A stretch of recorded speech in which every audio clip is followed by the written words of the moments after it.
From Koreatown, Los Angeles, thank you for tuning in to Ktown Social Club. This is where Koreans gather to talk about the issues you really care about. It's a different kind of a talk program. We're the only show that offers perspectives from the far left to the far right. Like this video, leave a comment, subscribe to our channel, and smash the notification bell. Follow us on our social media. You'll find the information in the description box below. And I'm Michael Kim, joined by host Michael Won, Edward Choi, and Douglas Lee Kim. And today we're joined by a very special guest from Hollywood and Koreatown. And if you're Korean, you've definitely seen him in Ktown Cowboys. And let's all give a warm round of applause to Lanny Joon. Well, thanks. Lanny Joon. Thank This clapping thing is kind of a tradition on our show. That's how we know we're Korean. Yeah. It sounds like we did it before. But you guys are Korean? Yeah. We're Korean. So I'll ask like I did 10 minutes ago. We've all seen Ktown Cowboys, right?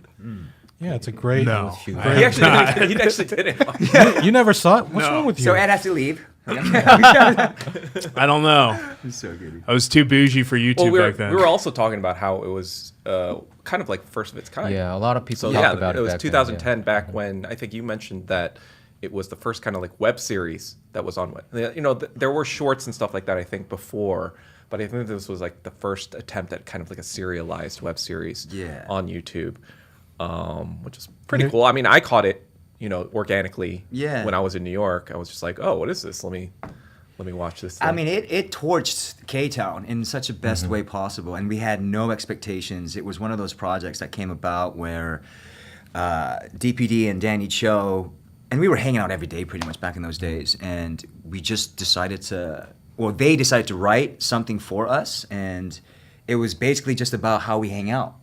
And we gave each other character names and had this kind of concept of me coming from Virginia, not knowing Korean culture very well. My cousin introduces me to all his friends, and they take me on a night in K-Town, and each episode is like first stop, second episode is second stop, and then third episode is third stop. So 1차, 2차, 3차. Like Koreans. Yeah, that's right, that's first, right. 1차, 2차, 3차. You got to do a roulette.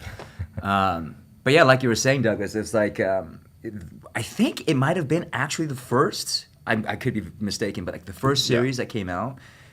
And we realized that we completely kind of got big-headed and considered ourselves, you know, artists and actors. And we're like, you know, we don't need social media. This is narcissistic, you know.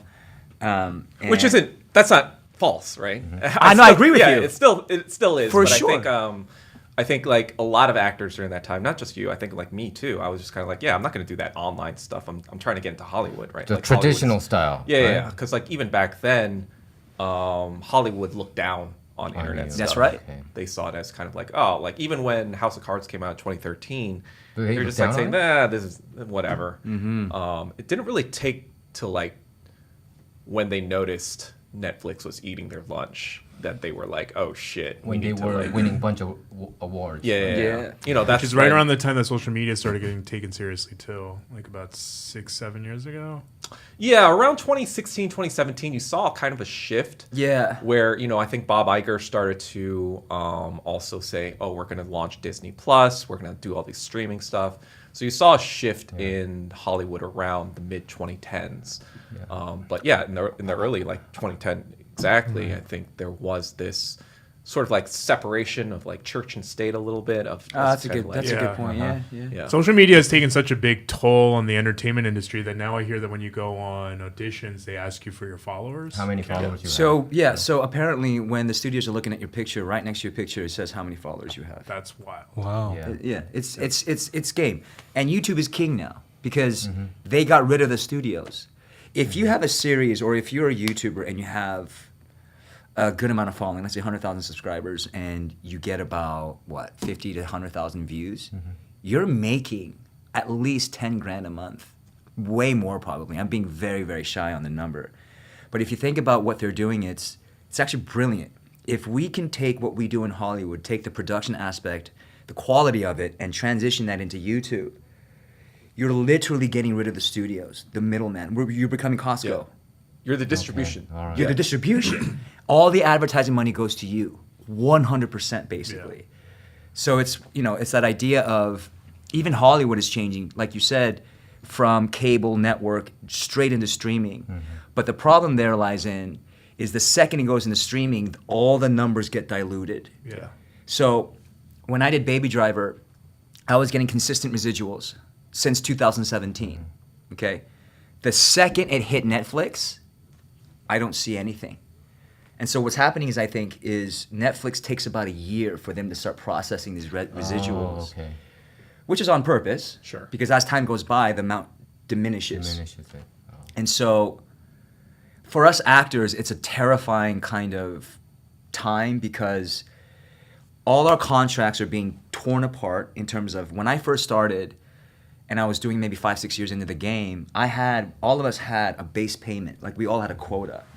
So so let's say I booked a guest star and I've been in it 5 years, but then someone else booked it for 1 year. They're gonna get the base rate. But since I've been doing it for 5 years, I have like 5 or 6 guest stars under my belt. I have to get my quota, which was like whatever number it was back in the day. But now everyone gets the base. There is no quota anymore. Yeah. And so there's no incentive, honestly, for actors to work so hard. Yeah. You know what I mean? Like that's why all the big actors now are becoming producers. They're all EPs. right. They all have the Yeah. production companies. It wasn't like that back in the day. You're No. right. It's always executive produced by Chris Pratt or That's these right. these A-listers. The big change was in 2008. Do you guys remember the strike that happened in 2008? I do remember, yeah. And that's when, because before 2008, there were movie stars, TV stars, commercial stars. It rarely bled in because right. this was Yeah. Mecca, right? Movies were Mecca. TV was secondary, and then commercial was third. That's what you did to survive, to get into. Yeah, TV exactly. stars wanted to be movie stars. That's right. But then the second the strike happened, now you see A-listers doing commercials. Now you see movies only with A-listers. Now you see TV with only A-listers. And they have to trickle in some other people because there's a lot of characters that you have to fill in. But they're going to probably replace that soon with AI. Oh, God. Yeah, which is another terrifying aspect to this whole conversation because, like, the strike that we just went through with Crabtree and Drescher, whether you agree with them or not, I don't see what that strike did. And I know that it takes time for things to kind of unravel. But the strike was what, 6 months ago? More than that. Which one, the WGA or the... The together one, the WGA and the SAG. Yeah, I Wasn't think it it was last like... year? It was end of last year. That's, oh my gosh. And so we're going to soon discover what this strike has done to basically the foundation of this industry. And I think what's going to happen is it's going to be completely drastic like it was in 2008.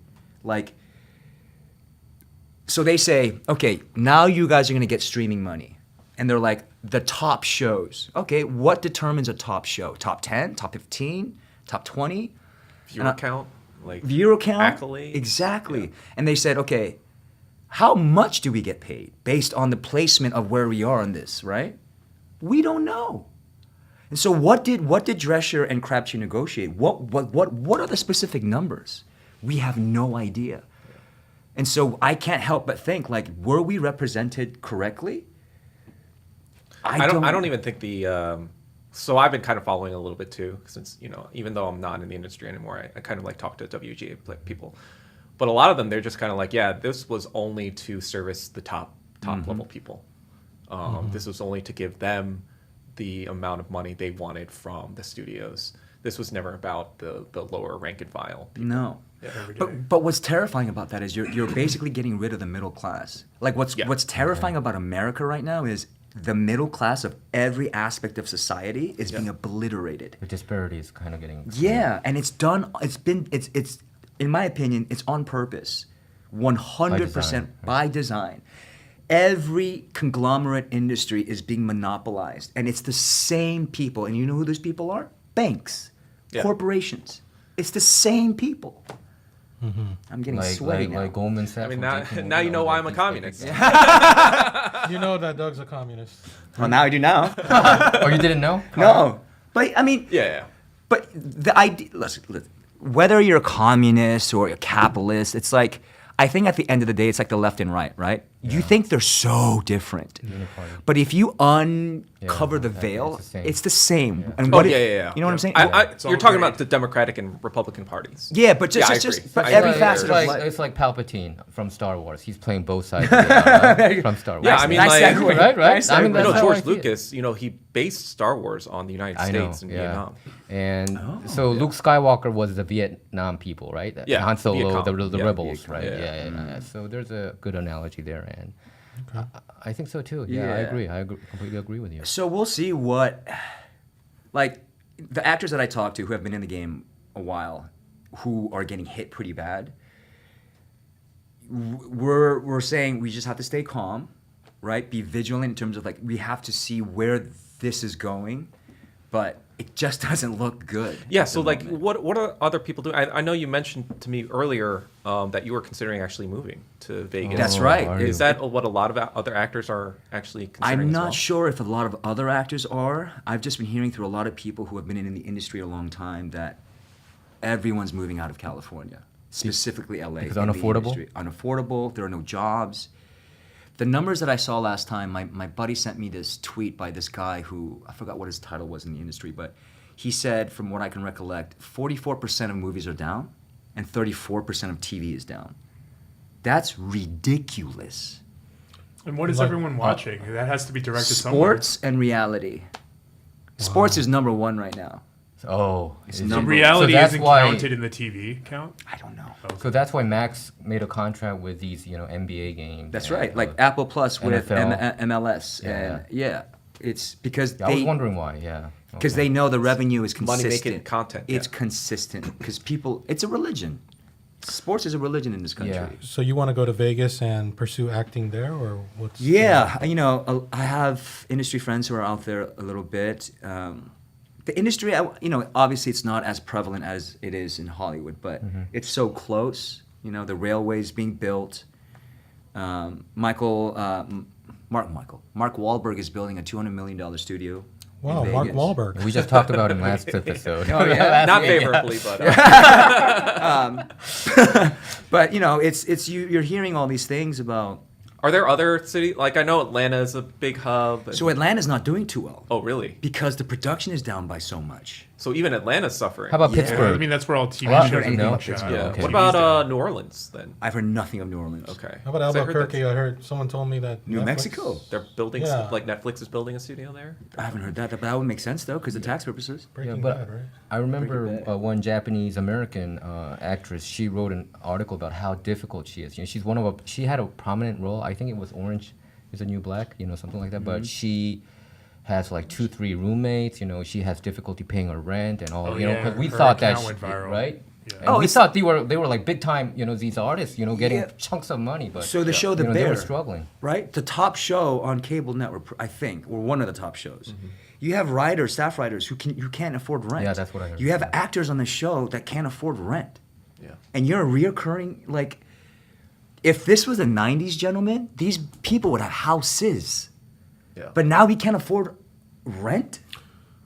Like it's crazy. People have no idea how much actors are being hit right now. Like I feel like such a fraud these days because people think I'm so successful, right? Feel like you're rolling in it. Rolling in dough, Yeah. and I'm like, Be- I have lint. You know what I mean? Right. Because the perception is, if we see them on screen, like on TV, oh, they must be doing well. Yeah. It's kind of like They almost must be doing parody well. now with Korean actors because Korean actors never got paid well at all. And so it's like now you know what it's like to be Yeah, Korean. yeah. I read this interview you did, and you mentioned that you were in a big movie a few years back called Baby Driver. Yeah. Baby Driver, With what Kevin Spacey was in it, Jamie Foxx, Yep. John Hamm, and others. Yeah. And you were in that, tatted up. I just kind of skimmed through it to see Yeah. where are you, and I'm like, oh, he looks like a tough guy. I haven't seen it though, but reading the interview, I saw that you were in that big movie, and yet to survive, you had to serve at a restaurant, I guess, and Yeah, your it was- customers were recognizing It you. was a very interesting time in my life because, I've been in the game quite a bit. Well, 2017, so I was in it 10 years. Yeah. 10 years. And so, 10 years, that's like it's a very Yeah, good it's a mark. milestone. It's a milestone. Thank you. And so that's when Baby hit. And so shooting the movie, obviously with the heavyweights that were on the cast, it's like you have a good feeling like it's going to do well, but you don't know how well it's going to do.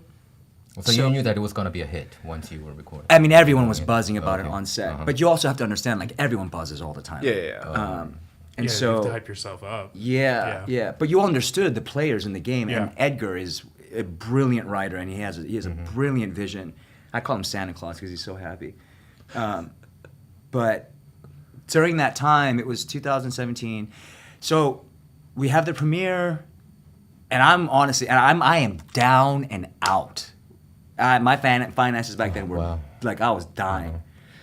But I was like, let's just hold out. And during that time, I got a little job that my buddy runs a alcohol delivery company called Saucy.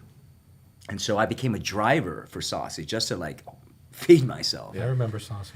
And so as I'm delivering alcohol, my phone is blowing up because as the NBA finals are being shown, they're advertising Baby Driver like crazy, and it's my face. And they're showing my face a lot. And I'm from the woodworks, people hate me. I'm like, what the Drinks on you, right? Drinks on me, right? And so I'm sitting in that car, you know, on my break. My phone's blowing up. I have like this bucket of alcohol that I need to deliver for the next, 4 or 5 hours. And I just was sitting there like, what is going on? But I said to myself, you know what? Just stick with it. Just keep going. Make your money for now. Stop trying to look so far into the future. Yeah.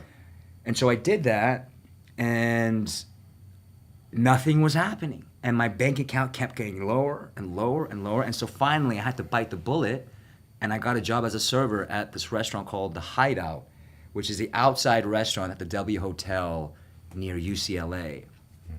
Hideout. And it was, and let me tell you, this was the introduction to my serving. I'm serving my customer, and she asks me, excuse me, where are we? And I said, oh, I think this is Beverly Hills.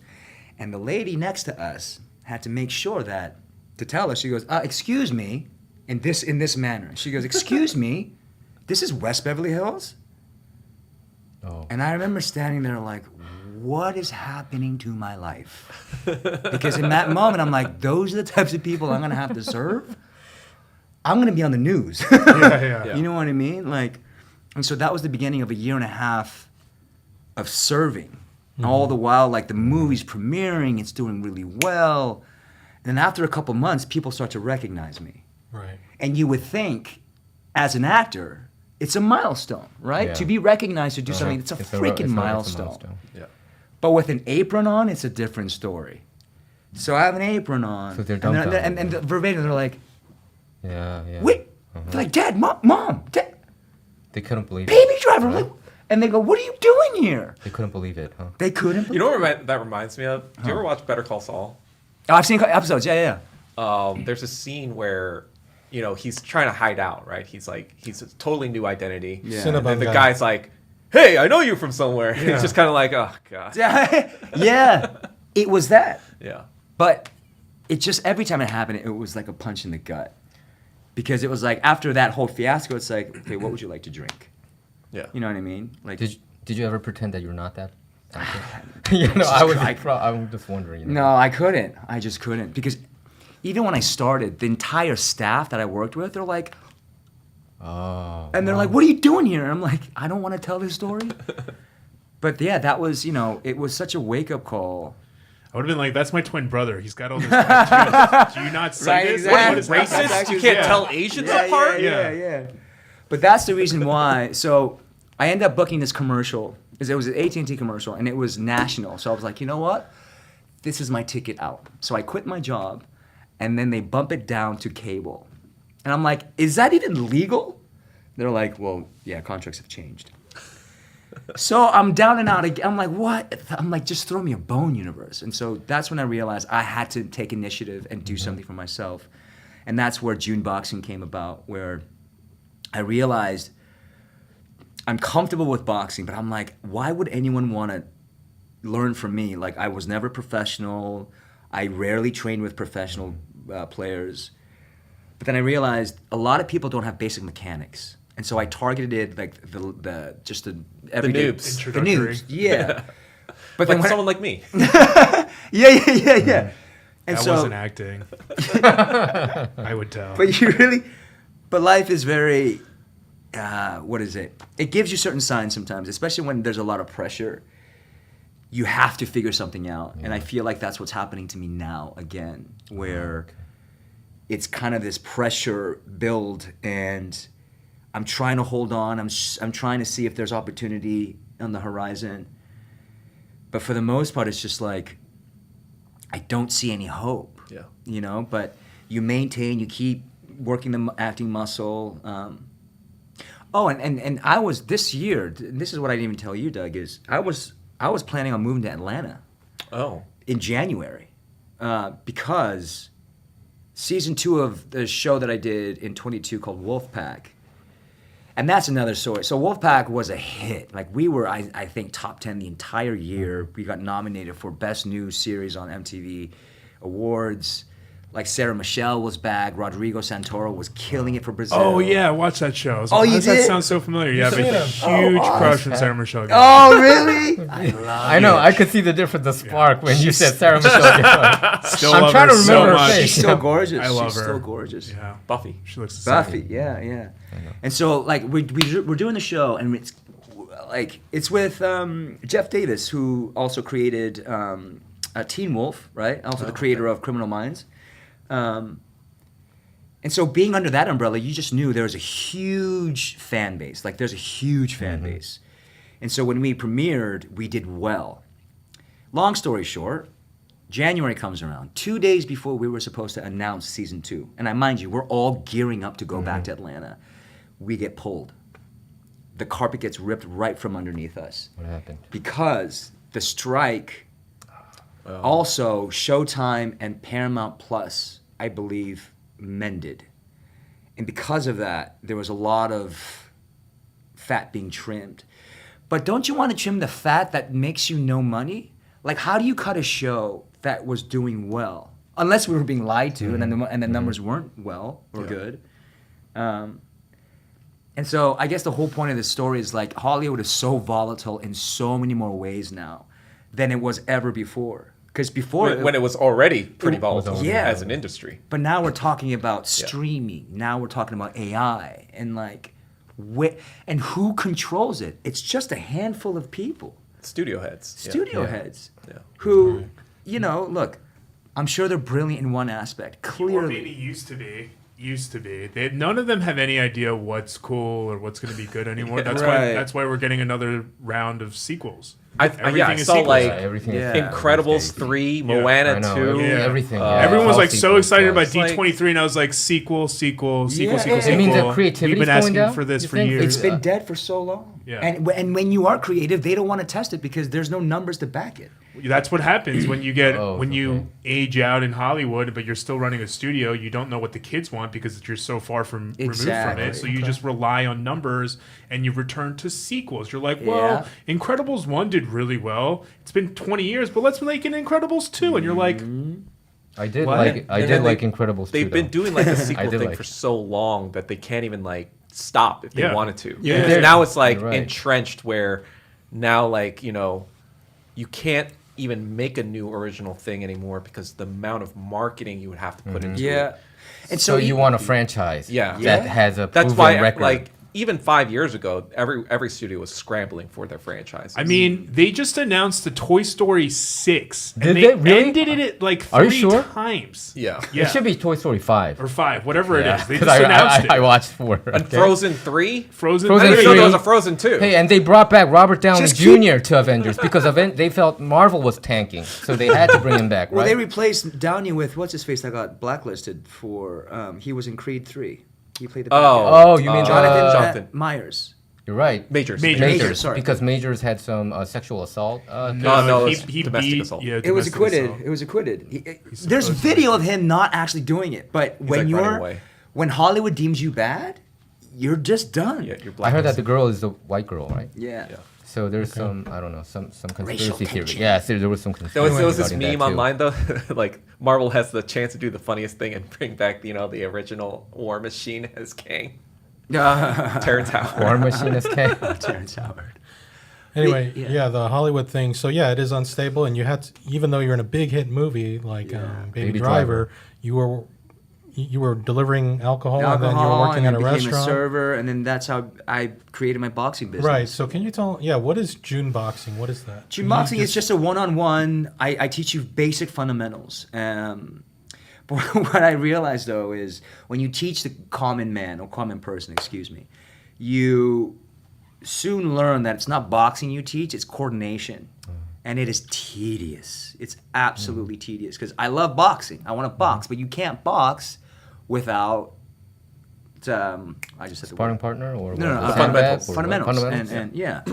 And so, but I felt really lucky that I was able to even open up a business.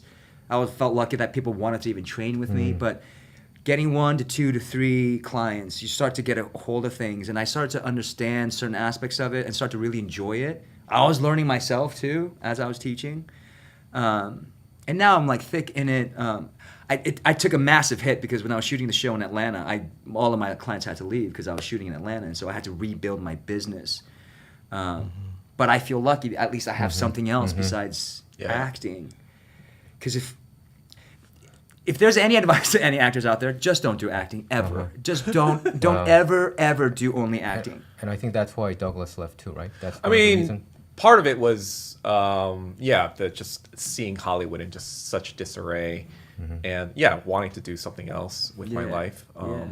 But the other part was kind of like seeing Hollywood as kind of propaganda arm for the United States. But that's a What different people don't even conversation. understand is there's a budget that the Pentagon has specifically for Hollywood. Oh yeah, I heard about that. Yes, Yeah. it doesn't. I mean, I heard like CIA has some budget Absolutely, for propaganda. And then a guys lot of in that Hollywood. happened after Top Gun in '86. Yeah, they Defense did. Department. They did, and I think that's the Because- reason why Tom Cruise didn't want to shoot the sequel because he said he didn't want to be a pawn of the military or something. Yeah. Until 2020. But now he's But now fine he's with back. Hey, so are you going to take your boxing business to Las Vegas then, and that'll always be there, Absolutely. even if no matter what? It's actually wherever I travel, I can do it. Even when I was shooting in Atlanta, I had a couple clients. It's because I had a lot of downtime. Are you still taking clients now in LA? I am.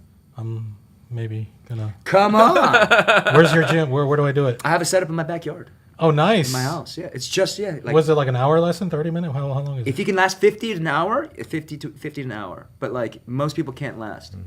Okay, I definitely can't. But No, you should. You should. all right, I'm gonna try it. I want to try Yeah, it. I wanna you try can it. find me on June Boxing on Instagram. At June Boxing. At June Boxing. JOON Boxing. Yes. If you would like us to film it so you can watch this, let us know down below. Yeah. Me at June Boxing. Yeah. Yeah. Let's So- back up a little bit. When you were talking about Ktown Cowboys, like what happened after that? Because I never knew like what. Because I know you made a movie, but how did it affect your career and trajectory? I guess. In terms of my career, honestly, it got me kind of a name within Ktown. But I will say, I mean, it didn't. And I say this with all respect to the project. I don't really think it helped me too much with Hollywood. Yeah. because Yeah. it was an internet thing. It was an internet thing. It was time an when it was, Asian yeah. thing back in the day. Especially, You know, especially that. and also, it was just a different time, like we were saying. yeah. If we would have capitalized on the followers and kind of like reaching out to them and riding the wave, because we just watched the wave and we just did this. So then, what was kind of like your big entry into Hollywood? Lost.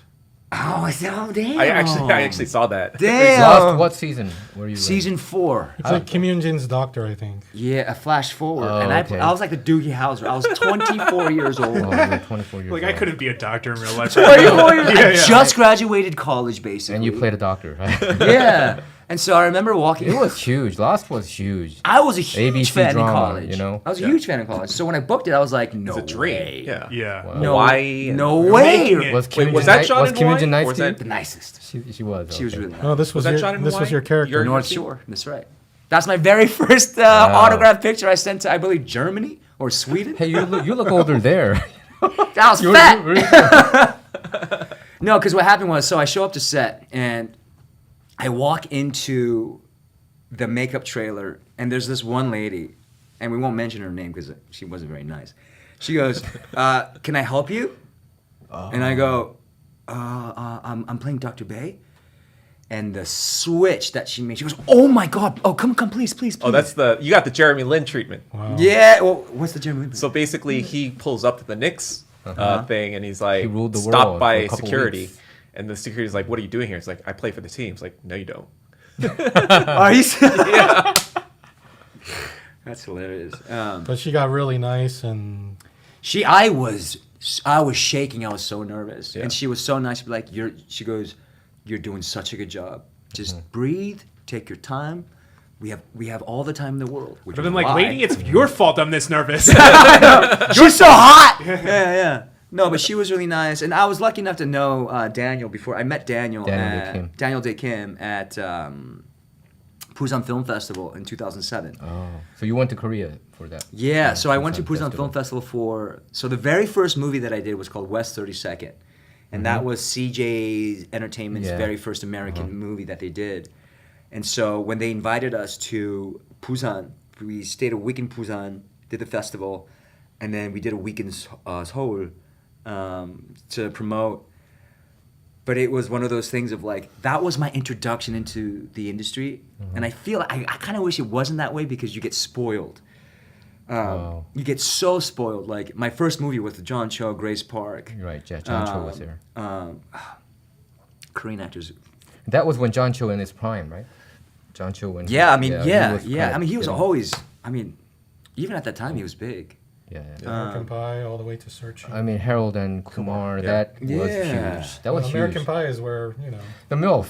He's the MILF guy. He's the MILF guy. If you realize He he invented coined the that. term. So he yeah, coined he it. did. He's the Yeah, MILF guy. and He's that the MILF guy. that was I the mean, first technically the writer, but yes. Technically Yeah, the technically writer. But he's the listed writer, as MILF but- guy too in That- is the he? actual movie. But when I watched American Pie, I watched it when I was in Korea. He looked like a really cool version of Asian actor. He wasn't somebody like dorky or nerdy. He looked like a cool dude. that was, like- Yeah. I mean, he was a pioneer for so many of us, and I was starstruck when I first saw him. I was like, oh my God, it's John Cho.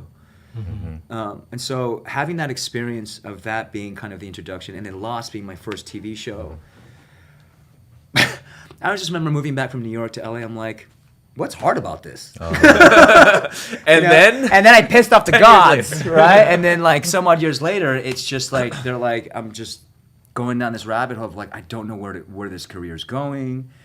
Do I need to do anything else?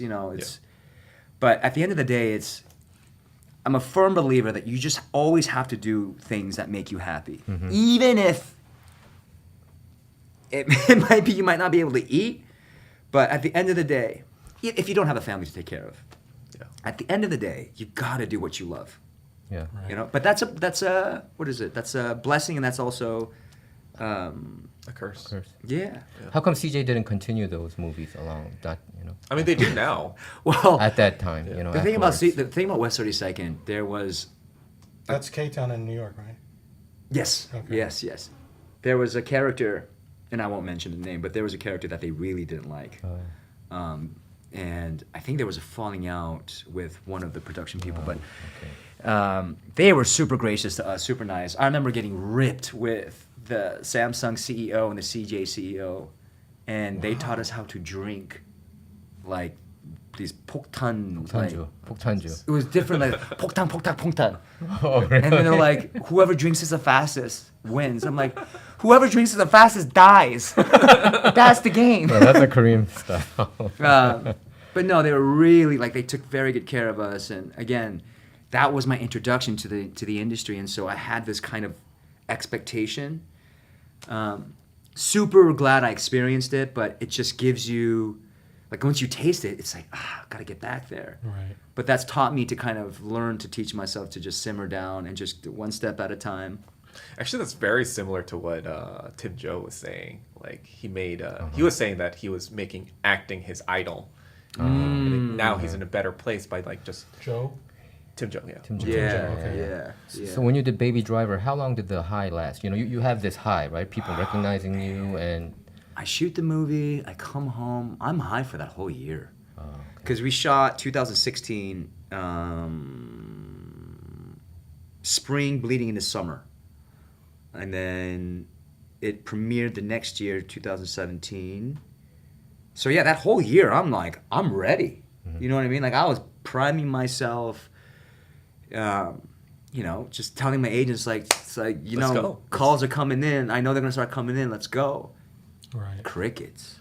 And then like pandemic, obviously too. Oh my God, the pandemic, and then the strike, and then it's just been a. Financially, were you doing that well too when you were enjoying the high? No, not that. I was The riding the baby check. driver. Yeah. I had was, money. Okay, yeah. you had money. I had money. Okay. Yeah. You know, I'm curious though. Like you're into acting. You got into acting after college, and you also do boxing. But when I looked into your history, I saw that you were like a competitive swimmer. You were in the Junior Olympics. Wow. You were I number was- one for your age. Oh yeah. You and your sister were living alone as children in Ventura because there was an elite elite swim coach there. Like, Yeah. how do you go from swimming to? Oh boy. So, my sister at the age of 12 or 13 was, I believe, 80th in the world, and so she was a prodigy swimmer. Like she was a monster. And so my parents realized this, and they realized it could be a ticket to like free college and just help her throughout her life. Sure. So there was this team called Buenaventura with Steve Baxter was the coach's name, and they would compete. And my sister Leah would always beat them out, or they would be the same. But the coach that we were with, it was this Korean coach, and he just wasn't very good, too old school. So long story short, for a year, I'm 9 years old, my sister's 13. My mom, who also is running a restaurant, a tonnak-jip, a rotisserie chicken restaurant, she was running the restaurant plus driving me and my sister from practice and back. And it takes an hour to get there without traffic. Sometimes my sister would have morning practices, so she would drive twice while running a restaurant. And she did that for a year. That And would have been exhausting. I remember, and my mom doesn't even know this, so I hope she doesn't hear this. She was bawling her eyes out because she was so exhausted. And I remember, and she couldn't see me. Because if she saw me, she would have completely stopped. And I remember saying to myself, okay, I can never see that again. Like, my mother can never be that exhausted again. So after that year, my father decides to get me and my sister our own apartment. I'm 10 years old now, and she's 14. So obviously the swim team knows about the scenario. The parents of the other swimmers know. And I'm sure half of them thought my parents were crazy. But I give my parents the utmost respect and admiration for doing what they did, because obviously you can't do that now because times have changed. But to have the confidence and the know-how to send a 10-year-old and a 14-year-old. And it wasn't like they just dropped us off. Like, they came over as much as they could. My mother would freeze us food weekly at a time. You know, we'd talk to them on the phone as much as we could. And as soon as my sister Leah got her driver's license, we would go back to LA every weekend. But you want to talk about Monday or Sunday blues? Sundays were horrible because Friday's awesome. You finish practice. No, Saturday. Morning practice is done. You drive home. You spend Saturday night and Sunday morning, afternoon with the family, and you have to go back to Ventura. Those Sunday nights it was torture. Because you're 10 years old, your sister's 14, you come home from school, and there's no one home. And I don't say this to add any disrespect to my parents. Again, it's the most kudos to my parents. But as a 10-year-old, you realize, and I realized this just recently as an adult, there is trauma that happens. Because during all the while being alone, I was bullied consistently in middle school. I was one of, I think, 4 Asians, and I was extremely fat. And so when I walked into the school for the first time, they're like, what is that? You know what I mean? So you're dealing with that at school. You're dealing coming home with no parents. All the while training at the same time. And the great benefit from all of this is you just have to grow up very quickly. But that's also the problem. You don't have a childhood. And so I think for a moment there was some resentment towards my parents, absolutely. But then growing up, you understand, like, they sacrificed so much more than what we did. They were busy working. And I'm not a parent. And I'm not sure if anyone imagine sending your children, living by themselves. That's bonkers. Completely illegal. You know what I mean? Complete. Yeah, But what was feeling great? that. What was great though was like our neighbor was this older lady, this halmoni, this grandma. Korean. No, she was white. Oh, okay. Yeah, Ventura. Right. yeah. But it was nice to see people like take care of us. Like when I think back on it now as an adult, it's nice to see community because community is lacking nowadays. Yeah. Completely. Yeah. You guys are lucky no one called the cops on you guys. That's right. Yeah. That's right. Do you think part of the, I mean, this, okay. During the LA riots, you were still in LA, I'm guessing, right? I was in third grade. Do you think that played a role in also your parents moving you to Ventura? Or No. It was just for the... It was just for swimming. Okay. Yeah. Because my sister, she went to college for free, basically. She went to Berkeley for 2 years. Oh, nice. No, excuse me. She went to USC for 2 years and then Berkeley for 2 years. And both those teams are top 5.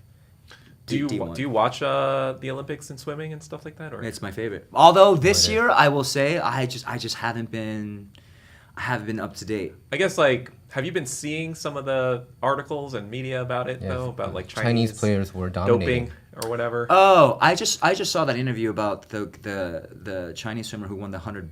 Was it the 100 free? Pan? Yeah, Pan, and that's he was it. talking about how disrespected they were. Yeah. By other swimmers. Yeah. That's just all I saw. I see. Yeah. And they were disrespected because they were accusing them Of doping. Yeah. Right? Doping or not saying hi or something like that. I mean, whether that's true or not, that's what I heard. You know, I want to go back to what you said earlier because in the interview that I saw with you, you emphasized that you hate bullies. And you know, when I was going to school, I also was one of the few Asian kids like in elementary and even middle school, and I'm still fat, but I got bullied too. Yeah. But I mean, later I got bullied the hardest in 9th grade by fellow Koreans, but I was bullied a lot or made fun of and teased. So, like, what kind of stuff did you have to? I'm just trying to compare with me. you Oh know? man, I had no friends, and so if anybody talked to me, I'm like, oh, I got excited, right? And this was during PE class, and I hear, "Hey, come here." It's like it's not me. I hear it again. "Hey, come here." And I'm looking over, and they're all looking at me. I'm like, "Me?" He's like, "Yeah, come here," and all smiling. So I'm like, It's a "Oh, trap. shit." So. It's a trap. So I waddle over, you know, and I'm like, "Hey, what's up?" And the let's call him the leader. The leader goes, "Man, there's something about you." And No, he's- fuck that. Say their name. right? Oh, I forgot his name. Oh, dang it. Oh, I would say 100. It's like, fuck it. 100, I would say. And he, the beautiful thing, I think about it now, like he took his time, it was wonderful. He was just looking at me. He's like, like, God, there's something about you. And I'm just hoping it's going to be Something something nice. positive. Or something not negative, right? And he goes, oh, that's what it is. I can blindfold you with floss. And in that moment, I'm like, I just laughed because, I don't know, I was You uncomfortable. don't know what else to do. And so I'm like, and then I just stopped laughing. And I remember just putting my head down, I walked away. And I was like, that sucked. And that was the introduction to me in middle school. But here's the kicker. The leader was an albino kid. That's how low I was in the social totem pole. The albino was making fun of me. Wow. And probably they wanted to feel better or Yeah, something. yeah. Or, and the next comment was, hey, do you only eat rice? Which is kind of funny, but yeah, shit like that. It's like, as a kid, you don't know what you're facing, and you process it, and you're like, oh, that's racism. Yeah, he's trying to establish dominance to 100%. to like How old were like you you said when to this happened? How negate old? his low position. 8 or 9? 9. Yeah, I was 9. I mean, kids. No, 10. I was 10, yeah. Now, the other thing I found out is that, my mother, she moved to the United States in 1971 to attend Ohio State University. And my father at the time was a farmer in Ohio because my grandfather bought a farm out there. And even to this day, I'm like, what the F were they doing in Ohio? And I see that you're born in Ohio. I was born in Cincinnati, Ohio. So what were your parents doing? Like, why were you born in Ohio? My middle sister was born in Cincinnati. My parents owned a wig store with my dad's Wig store. brothers. Okay. Yeah, and then once they had me, a month later I moved to LA. So I know nothing of Cincinnati. okay. But technically I'm a Midwesterner. Terrifying. But yeah, Cincinnati, I have a lot of family in the South. I think my mother came in 71 as well. Oh. But she went to Bristol, Tennessee. Worse. Yeah. Worse. No, Worse. my Frying father's pan, brothers, fire. Tennessee. Yo, really? Probably it's And then I got bad more in during Wisconsin. childhood, Like, my right? family's all in Is there. there like Me a too. small Korean contingent? There is now. Yeah, there are. I don't know. I was in Oklahoma, but probably it's better for an international student to spend time rather than growing up as a second gen. I think I clearly see the difference between when you're already what adults yeah. and you didn't grow up being bullied for your race, and you're just like, It's also less socially acceptable to be openly racist, though they still are sometimes. But Yeah. Because I see like the second gens, they are very more conscious about that, right? Compared to like The racism? More conscious about the racial right, dynamics, right. Because I came as an international Dunning student. nightmares. Yeah, man. Ever since you talked about it, I can't when I go to the mall, I check it out. But yeah. So when you moved to LA, were you did you come to Ktown, or were you like in Ktown Cowboys? You just seem pretty whitewashed in that. I mean, I was a baby. And he's so acting. I only spoke Korean. That was my first language. Wow. Oh, you speak Yeah. Korean was your first one. It was, and then I lost it all going to school. But like, no, I still speak it. Yeah. Shit, I'm sorry, my brain just. What's the question? You came Yeah. to So LA. yeah, Oh. you lived in Ktown. You grew up in Ktown, or I grew up on Gramercy and Nice. Wilshire, basically. Gramercy. Oh. And on Hobart and Western. Hobart and West. Because remember, on Hobart, there's a school. There's a school Hobart next to like Road to Seoul, Okay. right? My house used to be there, so we got paid off so that they could bulldoze our house. Road to Seoul. To make Road to Yeah, Seoul? the barbecue place. No, That's there's on a Western. school. Oh, to make the school. Yeah, yeah. Okay. Yeah. Wilshire and Hobart. Okay. Yeah, so I'm from Ktown. Like my elementary school was on 3rd in Vermont, Middle School Christian School. Wow. Okay. Yeah, and then middle school was Ventura. That's when I moved to Ventura with my sister. And then once she went to college, I moved to Mission Viejo with my parents, and continuing my swimming. And then I moved to New York for college. Did you go specifically to Tisch for acting? I did not go to Tisch. Oh, okay. Yeah, I was in Gallatin, where it's an individualized study. I see. Yeah. I have the utmost respect for Tisch, but I will say I'm grateful I didn't go to Tisch, and I say that tremendously respectfully. But it's because, for me, I took a lot of what I liked from a lot of things, and Tisch is very just, Yeah. What is Strasbourg Tisch? or Tisch is is more Tisch? their acting or art Okay. school. It's an art All right, school, all right, yeah. art Yeah. performing art school. Yeah. Oh, okay, got So I would say Tisch and I think it says Marshall. No, that's the business school. I don't know the name of the art school in USC, but I would say those two are pretty top 10 for sure.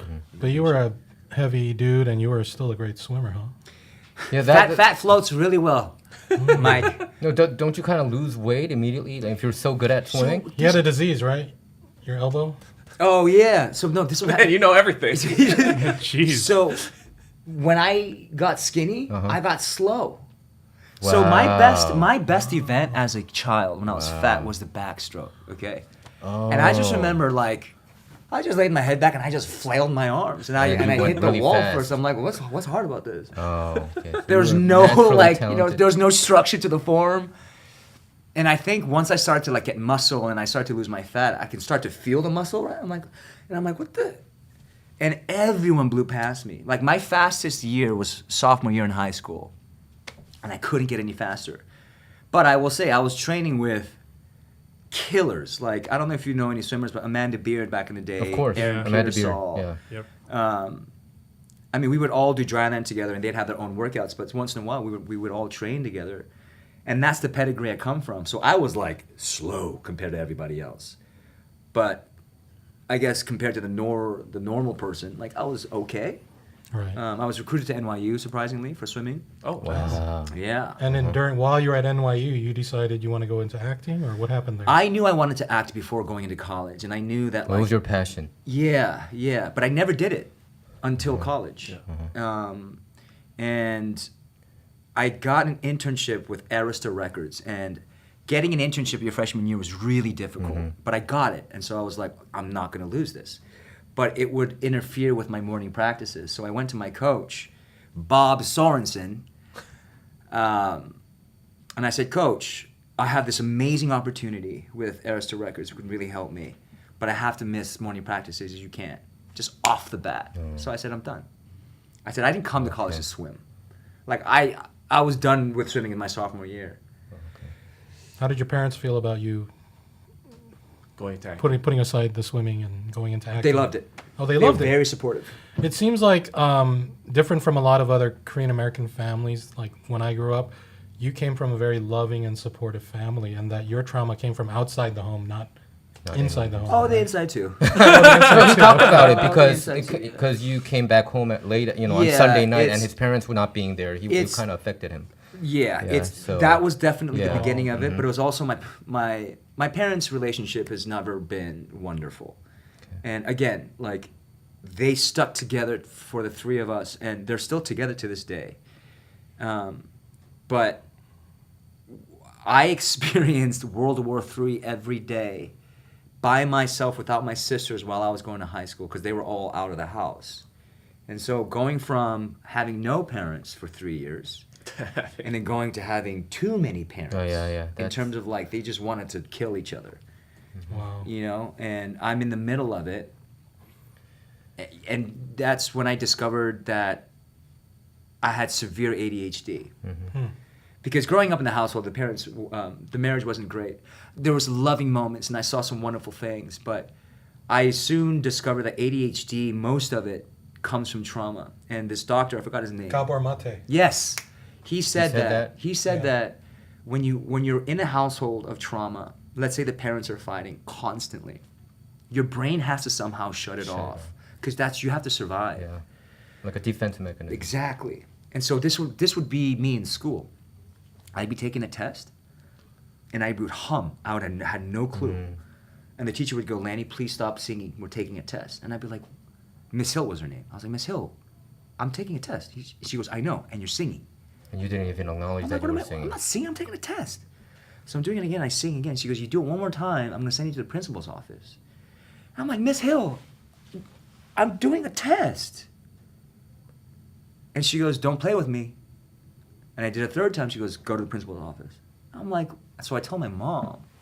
And that's when we discovered, like, like ADHD. Oh, you discovered early. Yeah, because it was, yeah. So That's one of the symptoms, huh? That you Yeah. can do that. Yeah. Yeah, Miss Hill, discrimination. But that's why it's like when I'm not interested in something, it's so hard for I me know, to like, I understand what you're saying. you know what I mean? But if I'm into something, that's all I can think Yeah, about. yeah. Which can make you super talented, you know? 'Cause, Yeah. you're focusing on something that you can pay attention Yeah. to. Like I tried to study real estate. Oh my god. So boring. Not only boring? was it boring, it was not English. I'm like, I get it. it couldn't register. Yeah, Or maybe I'm just stupid. I do want to mention, I do remember, your dad was also kind of a tiger dad because when he was young, he got a rare disease in his elbow, and I guess it was messing with his bone or something. So I woke up one day, I was 9. I just turned 9 or something like that. And it was the size of my thigh. Wow. I'm like, where is this coming from? And I went to multiple doctors, and everyone said it was a virus. Is this while you were living alone or right before? No, this was right before. Oh my God, you just made me realize it was right before. And so I go to the children's hospital, Dr. King, I'll never forget his name. Dr. King looks at my arm, takes a sample, and he goes, emergency room right now. And what they discovered was it was a very rare bacteria back then. It's a long name, I don't remember the name of it, but it was essentially eating my bone. Oof. And Wow. we went through the process. We had first surgery. I was recuperating. I was in the hospital for maybe a month and a half, and I left. It came back. Oof. And so this was the most, even to this day, it was the most painful thing I felt, probably because I was a child, but they had to go in and see what was inside because it grew again. And I remember the nurse talking to my mom. She says, ma'am, you need to step outside. And she's never said that before. So off the bat, I'm like, why does she have to leave? And then the nurse grabs my head and she goes, sweetheart, it's only going to be a bee sting. And then she holds my head tight. Clockwork Orange style. You know what I'm saying? To hold the pain or something? You know? I don't know, but I'm like, this is not like caught me in the heart. But she goes, this is only the number, okay?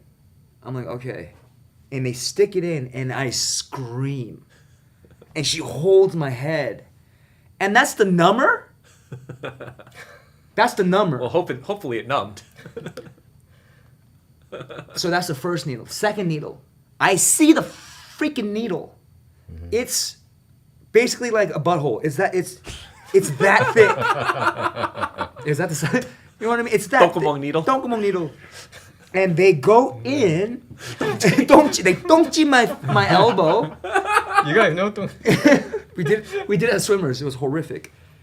Ew. So they go in and then they move my bone, and that throbbed my entire. I felt like my arm was on fire. Wow. My hand felt like someone was crushing it. My hands are sweating. They didn't give you like epidural to. The epidural was the first shot. Oh. Where I screamed. She goes, "It's a bee sting." I'm like, "No, it's not, lady." And so they shoot me into the emergency room. What my parents didn't tell me until high school was while I was in the emergency room getting surgery, the doctor told my parents, if it comes back a third time, we have to cut it off. Wow. Because it will go to the heart or the brain. And so that was when I was 9. And then the doctor knew that I was a swimmer. She goes, "You can't swim for 6 months." My dad had different ideas. My dad goes, after 3 months, he could see that, like, I'm moving around. It's just a cast and like. 되겠구만. Yeah, 되겠구만. So he goes, in his logical mind, he goes, trash bag. So he tapes a trash bag over my arm. And I kick for like 2-3 months. Right? He says just to use your kicking. But I'm moving. And I'm working out. That same year, Junior Olympics come by. I make Junior Olympics. I win Junior Olympics. Wow. And I make the I make the national. That's fine. It's okay. Oh, you can? Yeah, you can. Oh, okay. We're not radio. Yeah. Oh, that's right. Make the fucking national team as a fat boy. You know what I'm saying? I had chink ass nipples. I was so fat. That's what people don't understand. When you're really fat, you have chinky nipples because it's called inverted nipples. Oh. Chinky. Yeah, your nipples go in. I wasn't sure what I was hearing. Not like eyes. It sounded It's funny like though. jinky? It sounded Jinky funny. nipples. Chinky Yeah. nipples. So that's 9 years old. I almost lose my arm. And 10 years old, I don't have any parents. Right? And then at 11, 12, 13, I'm experiencing. Too many parents. Too many parents. I want to see the video footage of you winning the Junior Olympics. That kind of You're like, is there proof? Did you really? No, I'm kidding. But it was, thinking back on it now, it was the proudest moment of my life as a fat kid, or as a kid. As a fat kid. Because I've never won Junior Olympics. I never won an event there. And for me to have won that at that time after what I've been through, I pat myself on the back for sure. I've learned to, I think as Korean men as well, our culture doesn't really provide the term self-love. Because growing up, I never heard that. But now it's something that I tell myself every day. because Asians don't say those. They that don't. much. Yeah. Self-love. They're like, "Are you gay?" It's like back in the Self-love? day. It's Gay, like gay. No, BTS says it now. Yeah. But before BTS, nobody 그거 said 뭐야? "네가 gay냐?" Kenya? And so it's like now, realizing the type of life you had and not being the victim, not playing the victim card ever. And I'm sure I'm guilty of it here and there. But the understanding of where you come from and what it's done to you and how much it's helped you, but how much it's hurt you, I think that's where I am now, where I am in my life. Like everything with, how volatile the industry is, the career, if I'm honest. Have you ever thought about like going into like the Korean market? Yeah, I was about to ask you that too. Absolutely. It's because of that. I'm brushing up on my Korean right Oh, wow. now. Yeah. And it's yeah. just to... Wait, what are you using, by the way? Because I want to brush up on my Korean. So there's an app called Preply, Preply. And so once a week, I talk to this Korean guy who's a tutor in Korea. Oh. And I just speak to him in Korean 1 hour a week, maybe 2 hours a week. But in between, I try to brush up on my vocabulary. And having this like weekly practice with this person, it's really helping a lot. Because recently, I, for the longest time, could not watch a movie straightforward because I would just get so fucking bored. American movies nowadays are so boring Yeah. to me. I think so too. You know, It's hard. It's and hard just to watch recently, all the I've been way. watching a Korean movie every night. It's good. It's relighting the fire again. Yeah.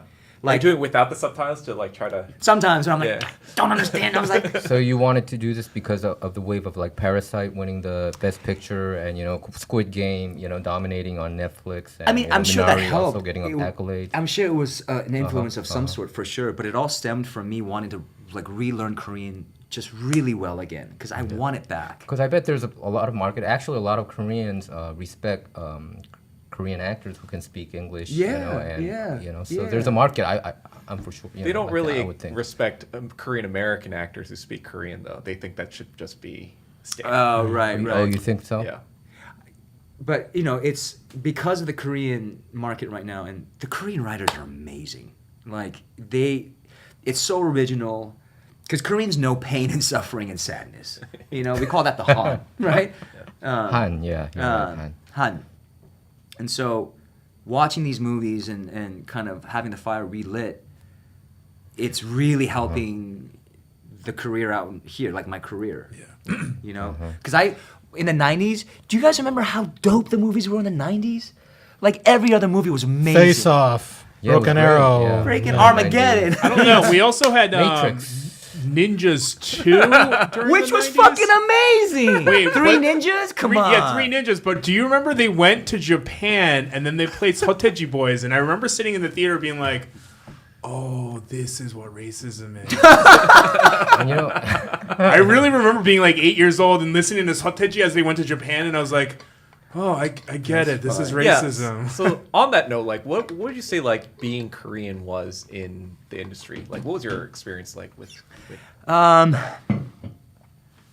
I will say mine wasn't the quintessential because I think I never was offered the roles of like the mathematician or like the nerd. I think it's just because like I have an aggressive look. Like that's why I don't do commercials. Doctor. Like no one's gonna buy shit off this face, dude. do people tell you that you resemble a little bit of Daniel Day Kim a little bit? I've been getting that since college. Okay, you've been right. Since So college. you have that, sharp Actually, image. funny you mentioned that because the last time I ran into Daniel, which was years ago, at the 24-hour gym in Ktown, he goes, because this was like 2019, 2020. Oh no, 2018. He goes, people are congratulating me for Baby Driver. Daniel said that to me. Racism. No, Asian people, dude. Yeah, that's crazy. It's crazy. That's just stupidity. Anyway, So I'm like, so we you know what I crossed- said? You know what I said? I said, you're welcome.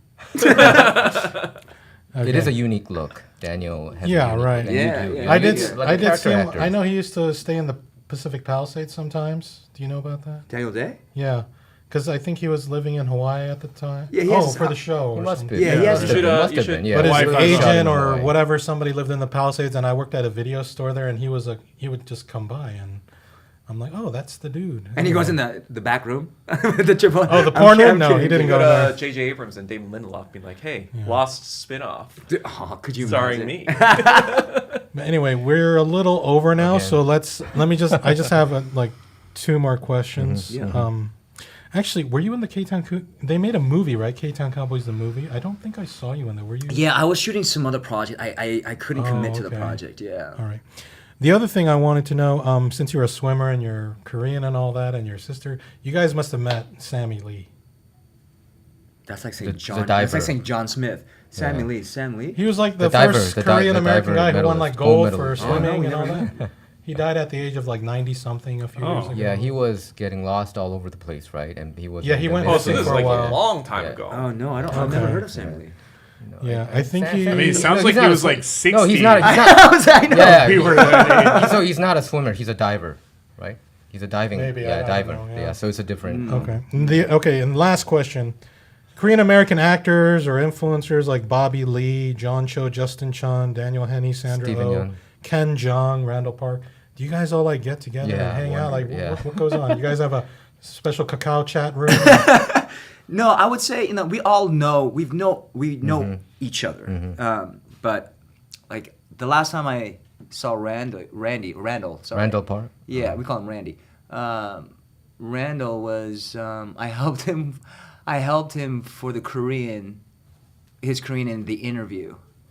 Oh, that was 10 years Wow. ago. His Korean. Yeah, and then So here's a story with that. There's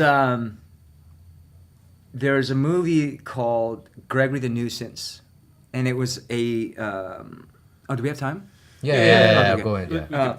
Gregory the Nuisance. It was Steve Carell was starring in it. It was the director of the Pirates of the Caribbean. Heavy players.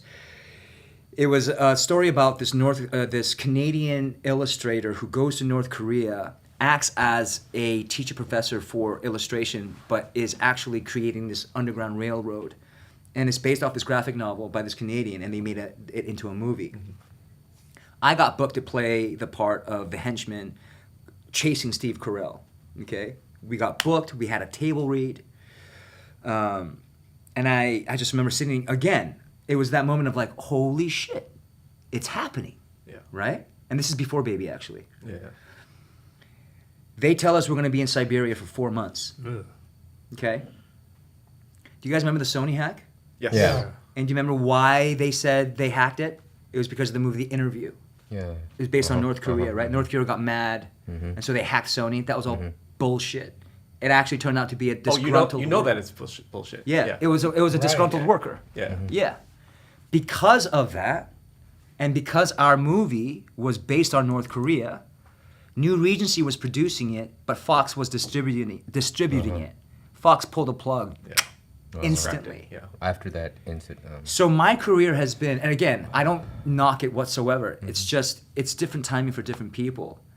But in terms of like sticking with it, Yeah. sometimes it's been very difficult because you have those moments in your career of like, holy shit, it's about to happen. Yeah. Like literally, like Steve Carell's here and he's like, yo, that was great. Yeah. And I'm jonesing myself. Like, you know what I'm saying? Like, Steve Carell's a god to me. Yeah. He's like Robin Williams 2.0. Maybe not 2.0, but on that same trajectory. Yeah, Like, I have the utmost respect for Steve Carell. His comedy and his drama, that is one of the most difficult things to do in life I as a just performer. saw, and you mentioned Robin Williams. I just saw that yesterday was the 11th, right? That was the anniversary of his was 10th anniversary of his death. You mean July 11th? Yeah. Robin Williams? August. August. I remember where I was when I read that news. Yeah. Just So, like eating at a cafe or whatever. Los Pollos Hermanos. No, but okay. All right. Well, that's great. Yeah, that's a great story. Yeah, we've gone over again on It's fine. today, but Yeah, it was because it's Lanny, it's all worth it. Hey, And, I appreciate it, gentlemen. you know, thank you so much for coming. I'm definitely gonna come by for the boxing thing. Yes, please do. I just need to bring my own gloves, or I have gloves for you. so just Just come you. as I am. Just bring you. Maybe not in that shirt though. Just wear some shorts and a wife beater. Yeah. Okay, Or no cool. shirt. So it's good Oh, to no have. shirt. It's that good to what have the something to viewers fall back want? on. Unless you Yeah. have chinky nipples. Yeah. So that you can mix, Yeah. add it to the mind. Yeah. Okay. But anyway, thank you, Lanny Joon, for coming. Whether you go to Vegas or stay here, you know, good luck, good fortune in everything you do. Thank you. And yeah, everyone check out Lanny Joon on Yeah. social media. Look for his movies and June Boxing, and you can join me and we can learn to box. So yeah, thank you. And I've been Michael Kim with Michael Wan, Ed Choi, Douglas Kim. Oh, any plug or anything you want to say? Anything coming out soon? June Bucks. I have a film called Monument Mountain. It's a short film. Monument Mountain. Monument Mountain. Where can we catch it? I don't know just yet. Google Monument Mountain. Yeah. Just Yeah. mention your past works though, other than Baby Drivers. Yeah, what are you- want to what are you- IMDb? NCIS, CIS. I did a lot of television. Lost. So Lost, Hawaii Five-0, Big Bang Theory, Oh, Hawaii Five-0, okay. Magnum PI, CSI, Miami. Los Angeles. What's the Oh, thing no, that- NCIS what's the LA. top 3 that you're like? Lost, of course, just because it was Lost. my First. first. And you were a doctor. Okay. Baby Driver, obviously. Baby Driver. Oh yeah, so everything. Oh yeah, Baby Driver and Wolfpack. Okay. Wolfpack. Okay. Yeah. I'll try to check out the Wolf. Yes, and All right. Well, thanks again. I love that. And Ktown Cowboys. And Ktown Cowboys. Cowboys. You gotta watch the OG. The OG. Yeah. All right. Well, thank you, and I'll see you soon at the boxing place. Please do. Stop doing that. All right, guys, and don't forget to follow us on. Leave a comment, like this video, subscribe to our channel, smash the notification bell, check the description box below for our social links, and tell all your friends to listen or watch this podcast. Thank you very much, and we'll see you next time. Goodbye, everyone. All right, bye bye. Thanks, guys. Yeah, thanks for coming. That was great. That was really great. Hey, Doug, you should try Korean market too, man. I'm not trying acting anymore. Korean Or market? if I do, I would make my own films. So that's kind of like where I gotta send you that. So he didn't know that.